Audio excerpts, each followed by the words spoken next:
அம்மாவ பார்க்க போயிருந்த என்னோட ஹஸ்பண்ட் இந்தியாலருந்து இன்னைக்கு தான் வராங்க. அவங்கள ரிசீவ் பண்றதுக்கு தான் நாங்க போறோம்.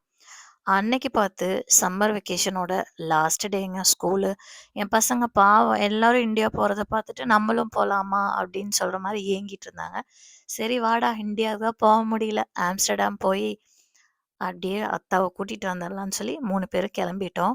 ஒரு சர்ப்ரைஸ் விசிட் குடுக்கலாம் அப்படின்னு சொல்லி நாங்க போனோம். ஆனா பார்த்தா, அவரு தான் எங்களுக்கு சர்ப்ரைஸ் வச்சிருந்தாரு.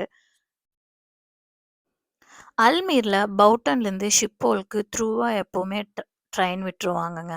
ஆனா, இந்த வெக்கேஷன் டைமு நாங்க வந்து ஆம்ஸ்டர்டாம் போய் அங்கருந்து ஷிப்போல் போட வேண்டிய சிச்சுவேஷனா இருந்தது. ஆனா, ட்ரெயின் ஜர்னி வந்து கொஞ்சம் ஹெக்டிக்கா இருந்தது. அதனால கரெக்ட்டா ரீச் ஆக முடியல. பார்த்தா என் ஹஸ்பண்ட் எங்களுக்காக வெயிட் பண்ணிட்டு இருந்தாரு. அதுதான் எங்களுக்கு சர்ப்ரைஸா இருந்தது.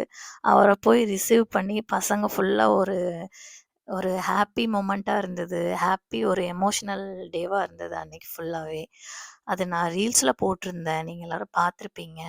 என்ஜாய் பண்ணியிருப்பீங்கன்னு நெனைக்கிறேன். அடுத்த வீடியோல பார்க்கலாம். டாட்டா! அஸ்ஸலாமு அலைக்கும்.